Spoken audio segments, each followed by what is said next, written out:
Baik, Assalamualaikum warahmatullahi wabarakatuh. Bertemu lagi dengan saya pada mata kuliah Training Islami. Di pertemuan kali ini kita akan coba membahas mengenai model pendidikan dan pelatihan Islami. Nanti di akhir akan coba saya gambarkan juga seperti apa model-model pelatihan secara umum begitu yang biasa dilakukan oleh sebuah institusi atau penyelenggara pelatihan. Pertama bahwa teman-teman dalam training Islami kita akan mengenal apa yang disebut dengan mission statement. Semacam pernyataan yang menjadi misi utama kehidupan kita sebagai seorang muslim. Hal ini terkandung dalam surah Al-A'raf ayat 172. Di mana di situ ada ungkapan alastu birabbikum. Apakah aku ini, bukankah aku ini adalah Tuhanmu? Firman Allah seperti itu. Maka hampir seluruh manusia menjawab qalu bala syahidna. Ya, engkau adalah Tuhan kami dan kami menjadi saksi. Maka yang disebut dengan mission statement ini adalah deklarasi keimanan yang dilakukan oleh setiap manusia yang dilahirkan ke dunia ini dan kemudian itu menjadi bukti penghambaan bahwa dirinya adalah hamba dan ciptaan dari Allah Subhanahu wa taala. Dalam konteks Islam, kita mengenal mission statement ini dengan ungkapan syahadat. Pernyataan bahwa kita bersaksi tidak ada Tuhan selain Allah dan menyatakan bahwa Nabi Muhammad adalah utusan Allah Subhanahu wa taala. Mission statement ini menjadi penting untuk apa? Untuk memperkuat aspek iman, Islam, dan ihsan kita. Iman terkandung dalam 6 rukun iman, Islam terkandung menjadi 5 rukun Islam, dan ihsan satu hal yang kemudian akan memperkuat basis keakhlakan kita. Karenanya berbicara mengenai mission statement ini digambarkan melalui iman, Islam, dan ihsan. Di mana iman menunjukkan karakter building kita, Islam menunjukkan proses self-controlling kita, dan Islam berkaitan dengan social intelligence. Bagaimana kita mampu peduli terhadap yang lain, mampu membangun kepribadian kita berdasarkan nilai-nilai keislaman, dan mampu mengendalikan diri kita dari berbagai syahwat-syahwat yang ada. Maka inilah yang menjadi poin penting. Bagaimana kita melakukan proses pelatihan terhadap diri kita dalam konteks Islam, yang ini akan memperkuat basis kepribadian kita, pengendalian diri kita, dan juga kepedulian sosial kita. Nah, dalam Islam atau dalam pelatihan Islam, kita akan menemukan beberapa istilah, model pendidikan. Ada yang disebut dengan istilah tarbiyah, ta'lim, ta'dib, tadris, dan tajkiyah. Maka apa bedanya? Pertama, kalau tarbiyah, ini adalah proses yang bersifat fisik. Biasanya mendukung potensi tumbuh kembang anak atau peserta didik. Di mana di sini lebih kepada bagaimana sebuah proses pendidikan itu mampu memberikan satu stimulus, merangsang potensi dan daya fisik si anak. Sehingga dia bisa berkembang secara sempurna sebagaimana fitrah kemanusiaannya. Taklim, kalau taklim lebih digunakan pada proses penyampaian ilmu secara kognitif. Artinya ini berkaitan dengan aspek-aspek pengetahuan dan keterampilan yang dibutuhkan oleh seorang peserta pelatihan begitu, yang kemudian ini menjadi pedoman dalam bertindak dan berperilaku. Sementara kalau ta'dib, ini titik tekannya kepada amal. Bagaimana investasi pelatihan itu berjangka panjang dalam proses pengembangan aspek perasaan, afektif, perilaku, dan juga tingkah laku yang baik. Di mana ini menjadi aktualisasi dari proses taklim yang dilakukan.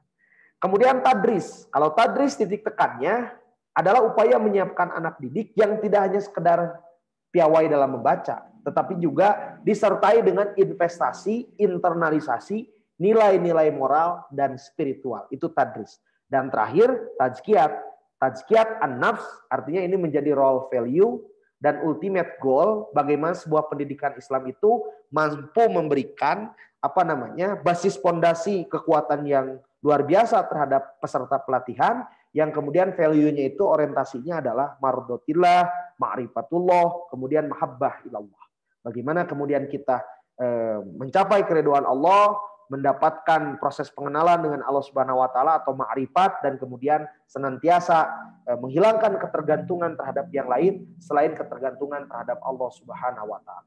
Kelima, istilah pendidikan ini bisa dijadikan sebagai model bagaimana pengembangan dan pelatihan berbasis Islam. Baik yang kemudian segmentasinya diorientasikan kepada peserta didik, dalam hal ini proses psikologi perkembangan dari peserta didik itu sendiri, maupun secara spontanitas ataupun secara terencana bisa kemudian dikembangkan menjadi bentuk pelatihan-pelatihan yang lain. Nah, selanjutnya dalam proses pelatihan Islami ini kita tidak boleh melupakan 3 misi nubuah. Bagaimana Allah Subhanahu wa taala mengutus setiap rasul kepada setiap umat dengan 3 misi utama. Pertama, misi tauhid. Bagaimana Rasul mengutus setiap Allah Subhanahu wa taala mengutus setiap rasul itu untuk menetapkan nilai-nilai tauhid dalam kehidupannya. Bahwa tidak ada Tuhan selain Allah Subhanahu wa taala. Hal ini tertera dalam surah An-Nahl ayat ke-36. Yang kedua adalah misi akhlak, liutami makarimal akhlak. Bagaimana setiap rasul diutus untuk memperbaiki fondasi peradaban, perilaku, moral yang kemudian dimiliki oleh setiap umat pada masanya. Maka inilah yang disebut dengan fondasi dengan misi akhlakul karimah. Dan yang terakhir, misi rahmatan lil alamin dalam surah Al-Anbiya ayat 102. Untuk memastikan bahwa Islam atau ajaran yang telah ditetapkan oleh Allah dan disampaikan kepada setiap rasul, kemudian disampaikan oleh rasul kepada setiap umatnya, itu tiada lain untuk menunjukkan betapa luar biasanya ajaran Islam sebagai nilai yang universal dan berlaku untuk seluruh umat manusia yang ada di dunia ini. Termasuk dalam konteks implementasi dan internalisasi 3 misi ini dalam konteks pelatihan berbasis Islam. Nah, ada beberapa model yang bisa kita kembangkan dalam proses pelatihan Islami. Pertama sekali, kita belajar dari kaderisasi kepemimpinan yang dialami oleh Rasulullah Shallallahu Alaihi Wasallam. Kalau kita baca secara historis, bagaimana Rasulullah sejak dilahirkan, bahkan sejak dalam kandungan begitu, sampai kemudian Rasulullah diangkat menjadi Nabi dan Rasul, itu senantiasa adanya simbol-simbol proses pelatihan didasarkan dengan nilai-nilai Islami, dan tentu ini di bawah bimbingan wahyu dari Allah Subhanahu wa taala. Bagaimana kita baca dalam sejarah pada masa 0 sampai 4 tahun, Rasulullah mengalami pemantapan fisik dan psikologis. Ditinggal meninggal oleh ayahnya sejak dalam kandungan. Kemudian dalam umur yang masih belia ditinggalkan mati juga atau meninggal juga oleh ibunya. Nah, ini di masa 0 sampai 4 tahun ini adalah pemantapan fisik dan psikologis yang dialami oleh Rasulullah. Umur 4 sampai 6 tahun Rasulullah mengalami satu proses pengalaman spiritual yang berharga. Dibelah dadanya, kemudian dibersihkan, dimaksum oleh Allah Subhanahu wa taala. Artinya ada pematangan spiritual. Bagaimana kita harus senantiasa mengenalkan sejak belia tentang nilai-nilai ketuhanan, baik yang bersifat Qur'aniyah maupun kauniyah. 6 sampai 8 tahun mulai mengalami pengalaman negosiasi dengan orang lain. Rasulullah SAW tinggal dengan kakeknya yang seorang pembesar, mengalami pengalaman politik yang luar biasa begitu. Kemudian 8 tahun menjadi pengembala, mulai melakukan proses kemandirian. 12 tahun menjadi pebisnis internasional, mulai berani untuk melakukan dagang, menunjukkan pematangan ekonomi, kemandirian terhadap dirinya. 15 tahun mengalami perang, sudah mulai mendapati pengalaman militer. 20 tahun mengalami pengalaman diplomatik dalam peristiwa Hifz al-Fudul. 25 tahun menikahi Khadijah, seorang perempuan yang kaya raya, tapi kemudian harus rela setia diurus dan kemudian diimami oleh Rasulullah SAW. Bagaimana Rasulullah mengalami satu peristiwa yang sangat luar biasa, simbol bahwa Rasul menjadi seorang pemimpin yang tidak hanya memimpin mereka yang lebih muda, termasuk juga memimpin golongan-golongan tua. Dalam arti Rasulullah menjadi pemimpin untuk seluruh umat. 25 sampai 35 tahun investasi sosial. Rasulullah membaca bagaimana realitas sosial, peduli terhadap lingkungan sosialnya, sadar bahwa ada sesuatu yang salah, kemudian melakukan proses ujlah, mengasingkan diri untuk menemukan solusi terhadap problematika yang ada. Sampai kemudian umur 35 sampai 40 tahun Rasulullah mengalami kematangan sebagai kepala rumah tangga, pedagang, orang kaya, pemimpin militer, pengalaman diplomatik, dan lain sebagainya. Sampai kemudian pada akhirnya 40 tahun Rasulullah diangkat menjadi seorang nabi dan rasul, dan dalam kurun waktu itulah 40 sampai 63 tahun Rasulullah mulai membangun peradaban ini, di mana peradaban ini menjadi peradaban yang menjadi contoh dalam konteks kehidupan keumatan di seluruh dunia. Inilah model pendidikan dan pelatihan, di mana model pendidikan dan pelatihan ala nubuah yang dialami oleh Rasulullah SAW itu mensyaratkan adanya kematangan fisik, psikis, kematangan kemandirian, keberanian untuk mengambil resiko, kemudian kematangan menjadi seorang pemimpin yang tidak hanya pemimpin yang dimiliki oleh satu golongan saja, termasuk juga kematangan untuk membangun satu ekosistem, yang ekosistem ini akan menunjukkan atau akan mempengaruhi bagaimana proses keberlangsungan perbaikan atau peradaban di masa yang akan datang. Yang kedua, kita belajar juga misalkan model pelatihan dan pendidikan dari Al-Ghazali, di mana menurut Imam Al-Ghazali tujuan pendidikan Islam itu ada 9. Dimulai dari membentuk akhlak mulia, mendekatkan diri kepada Allah, memperoleh ilmu, mengembangkan fitrah kemanusiaan kita, menciptakan keseimbangan, mencari keridhaan Allah, mewujudkan ketenangan dan ketentraman batiniah, pembiasaan diri untuk beramal soleh, dan tentunya berorientasi pada peningkatan keimanan dan ketakwaan. Makanya metode atau model Al-Ghazali ini terbagi 2, ada metode pembiasaan diri, yang ini biasanya diterapkan pada penanaman akhlak dan kepribadian dan diterapkan kepada anak-anak bahwa akhlak itu muncul karena adanya kebiasaan. Begitu kata Imam Al-Ghazali. Maka metode ini disebutnya metode pembiasaan. Yang kedua ada metode tazkiyatun nafs, di mana ada 4 aspek yang perlu kemudian dibersihkan dalam diri kita. Harus mencapai ketenangan. Apa saja? Kolbun, ruh, nafs, dan akal. Dan metode tazkiyatun nafs ini biasanya diterapkan bagi orang dewasa. Kemudian secara kontemporer, ini beberapa model saja yang coba kita bahas. Kita mengenal ada model ISQ Way 165 dari Ari Ginanjar.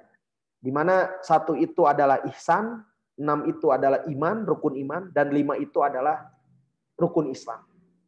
Di mana ihsan dan iman itu ini berpengaruh pada dimensi mental. Sementara Islam adalah dimensi fisik. Bagaimana dalam dimensi mental itu berbicara mengenai ihsan itu adalah zero mind process, melakukan penjernihan emosi. Bahwa kata ihsan itu kan didefinisikan bahwasanya kita melakukan sesuatu seolah-olah kita sedang disaksikan oleh Allah Subhanahu wa taala. Sekalipun tidak disaksikan, kita yakin bahwa Allah akan mengawasi segala gerak-gerik kita. Maka definisi ihsan ini oleh Ari Ginanjar diterjemahkan menjadi satu proses yang disebut dengan penjernihan emosi. Kemudian penjernihan emosi itu harus diperkuat dengan mental building, pembangunan mental melalui 6 prinsip.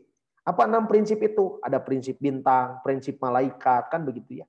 Yang kemudian ini sebagai simbol dari rukun iman. Iman terhadap Allah, terhadap malaikat, terhadap Rasul, kitab-kitab Allah, sampai kemudian iman terhadap qada dan qadar. Dan terakhir ada penguatan pada dimensi fisik. Yang ini disimbolkan dengan rukun Islam. Di mana rukun Islam itu pertama sholat, pertama syahadat. Syahadat itu adalah mission statement, penetapan misi. Yang kedua sholat. Sholat itu adalah pembangunan karakter building. Dan kemudian saum. Saum itu self control, pengendalian diri. Ini berbicara mengenai ketangguhan pribadi. 3 ibadah ini, gitu ya. 3 rukun Islam yang pertama ini berorientasi pada ketangguhan pribadi. Sementara yang selanjutnya ada yang disebut dengan rukun Islam zakat, kemudian juga haji, maka itu berkaitan dengan ketangguhan sosial. Zakat sebagai simbol strategic collaboration, kita bersinergi begitu dengan siapapun termasuk membangun jaringan-jaringan kebaikan, kemitraan, dan haji itu menunjukkan adanya total action, langkah total kita penghambaan diri kita kepada Allah Subhanahu wa taala. Maka inilah model pelatihan Islami ala Ari Ginanjar yang kemudian dikenal dengan ISQ Way 165. Kemudian ada juga model TQN. Nah, Tarekat Qadariyah Naqsabindiyah. Yang ini kemudian dikembangkan juga ya. Ini misalkan salah satunya observernya adalah Kiai Haji Jujun Junaidi. Dia menggambarkan satu model bahwa TQN itu orientasinya adalah takorub, kemudian mardotilah, mahabbah dan ma'rifah. Kemudian takorub mardotilah, mahabbah dan ma'rifah ini kemudian dikembangkan begitu menjadi 2 aspek penting. Ada yang disebut dengan etos, cager bager, mind and body are healthy, ngeunah nyawa betah jasad begitu. Kemudian ada serba bakti etik, 4 jalan hidup bersama dan 5 jalan salik teki.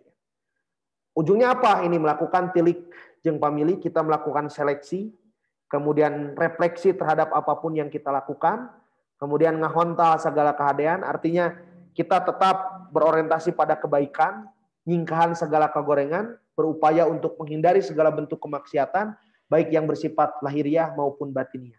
Dan pada akhirnya prinsip hidupnya sinalogor dina liang jarum ulah sereg dina buana. Artinya dalam kondisi apapun kita tetap melakukan kebaikan-kebaikan dan ini menjadi model pelatihan dan pendidikan yang didasarkan kepada TQ. Sebagaimana dijelaskan oleh Kiai Haji Jujur Junaidi. Atau ada juga model EVC, kompetensi based on Islamic values. Ini dikembangkan oleh Rini Kurniawati tahun 2017. Di mana indikator Islamic values itu ada 3. Pertama Islamic karakteristik, moral, etika, responsibility, tanggung jawab, intelektualitas, perasaan, emosi gitu ya, spiritual dan intelektual serta komitmen. Kemudian pengetahuan yang berdasarkan kepada kompetensi Islamic values ini kan dikembangkan biasanya dalam perbankan keislaman begitu. Maka ada kompetensi atau indikator yang berkaitan dengan banking knowledge, Islamic konvensional, fikih muamalah, dan terakhir skill. Skill itu berarti berkaitan dengan analytical thinking, communication, dan managerial skill. Kalau digambarkan seperti ini, ada proses rekrutmen, ada proses pelatihan. Dalam rekrutmen nantinya dimulai dengan seleksi, kemudian penetapan kriteria, kualifikasi, dan klasifikasi. Sementara dalam training, kriteria kompetensinya apa, learning process, development capacity, dan padanya disitulah diharapkan terciptanya adanya profesional syariah kompetensi. Ini model kompetensi based on Islamic values yang dikembangkan oleh Rini Kurniawati. Dan kemudian ada model Islamic leadership oleh Ahmad Rafiqi. Kita lihat, ini pembedaan model keholifahan dengan model prophetic di sini. Di mana misalkan kalau keholifahan dari sisi personalism, ini biasanya lemah dari sisi pemahaman atau pembagian belief and values. Sementara kalau idealismenya deeply and widely gitu ya. Share belief and values. Kemudian di sini biasanya ada keterlibatan dan proses konten yang sangat positif. Memang kalau prophetic model ini kan great person, sementara kalifat model itu ordinary person. Makanya di sini nanti akan bermuara kepada institutionalism. Ini model Islamic leadership yang membedakan antara model kekhalifahan dengan model prophetic yang dikembangkan oleh Ahmad Rafiqi. Dan ada juga model berdakwah berdampak yang dikembangkan oleh Ridwan Rustandi. Setidaknya berdasarkan 5 basis utama. Pertama bahwa bagaimana pelatihan itu berbasis riset. Yang kedua berbasis jaringan dan kemitraan. Berbasis pemberdayaan. Berorientasi strategis dalam ruang-ruang yang lebih strategis, misalkan negara. Termasuk juga berbicara mengenai masa depan digital. Artinya berbasis digital atau digitalisasi. Yang orientasinya adalah bagaimana melakukan amar ma'ruf dan nahi munkar. Nah, rekan-rekan sekalian, apa yang tadi saya sampaikan itu hanya beberapa model saja. Tentunya teman-teman bisa lebih mengeksplor dengan lebih banyak menggali literasi-literasi ataupun literatur-literatur yang berkaitan dengan pengembangan model pelatihan Islami ini. Sementara model pelatihan lainnya yang memang sudah dikembangkan sejak dulu dalam konteks pelatihan sumber daya manusia, kita akan menemukan beberapa model. Pertama, kita menemukan apa yang disebut dengan model induktif. Kalau model induktif ini dikembangkan pada usaha yang dilakukan terhadap pihak yang terdekat langsung dan bagian-bagian barat. Biasanya model induktif ini dikembangkan berkaitan dengan kebutuhan yang terasa atau felt need. Artinya apa yang terasa pada saat itu maka mulailah dikembangkan. Menemukan apa yang ada pada kondisi SDM dengan apa yang diharapkan oleh institusi atau perusahaan.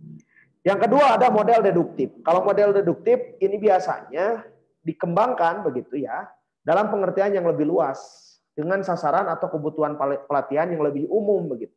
Biasanya pelatihan model deduktif ini berkaitan dengan pelatihan yang sudah terduga atau direncanakan. Ada juga yang ketiga model klasik. Kalau model klasik ya ini model di mana pelatihan diselenggarakan karena memang sudah ada panduannya. Dari mulai panduan untuk trainernya, kurikulumnya, materi yang harus disampaikan, metode media, dan sebagainya. Atau ada juga misalkan model pelatihan keterampilan kerja. Nah, biasanya ini berkaitan dengan bagaimana sebuah pelatihan itu ditempuh gitu ya, melalui mekanisme tertentu. Model pelatihan keterampilan kerja ini disebut juga dengan model 4 langkah. di mana 4 langkah itu dimulai dari mengkaji alasan kenapa program ini harus dilakukan, merancang tahapan pelaksanaan, kemudian menetapkan pelaksanaan itu harus dilaksanakan kapan, dan padanya menilai hasil pelatihan. Kemudian dikembangkan lagi ada model pengembangan strategi latihan 5 langkah dari Otto dan Glasser. Ini sebetulnya hampir sama saja dengan model pelatihan sebelumnya, hanya ditambahkan menjadi 5 langkah. 5 langkah itu dimulai dari menganalisis masalah latihan, merumuskan dan mengembangkan tujuan latihan, memilih bahan latihan, media, metode, dan sebagainya, menyusun kurikulum, sampai yang kelima menilai hasil latihan. Ada juga model rancang bangunan latihan dan evaluasi dari Craig yang dikembangkan tahun 1976. Nah, ini juga dikembangkan atau disebut juga dengan model pelatihan 7 langkah. Apa aja 7 langkah itu? Pertama, dimulai dari menganalisis kebutuhan, mengembangkan tujuan, merancang kurikulum, merancang dan memilih latihan, merancang pendekatan evaluasi latihan, melaksanakan program latihan, sampai mengukur hasil latihan. Ada model 4 langkah dari Krohn dan Hunter. Nah, di mana 4 langkah itu dimulai dari mempersiapkan kelompok belajar, mengidentifikasi kebutuhan belajar dan analisis tujuan belajar, memilih dan mengembangkan metode, sampai menilai pelaksanaan dan hasil latihan. Ada juga model yang disebut dengan model the seven step model atau model 7 langkah dari Parker. Nah, model 7 langkah itu apa? Melaksanakan identifikasi, merumuskan dan mengembangkan tujuan, merancang kurikulum, memilih dan mengembangkan metode, menentukan pendekatan evaluasi, melaksanakan program latihan, dan padanya melakukan pengukuran hasil latihan. Dan terakhir ada juga yang disebut dengan model latihan partisipatif. Nah, kalau model latihan partisipatif ini mengandaikan adanya partisipasi dari mulai proses merancang sampai proses mengevaluasi, itu ada partisipasi aktif dari para peserta pelatihan. Nah, teman-teman, tentunya model-model ini menjadi gambaran umum bagaimana kita memetakan atau merancang dan mendesain begitu ya model pelatihan yang nanti akan kita laksanakan. Padanya nanti opsional, tergantung kepada kebutuhan pelatihan kita dan seperti apa nanti outcome yang diinginkan dari sebuah proses pelatihan tadi. Demikian mungkin yang dapat saya sampaikan. Lebih kurangnya mohon maaf. Assalamualaikum warahmatullahi wabarakatuh.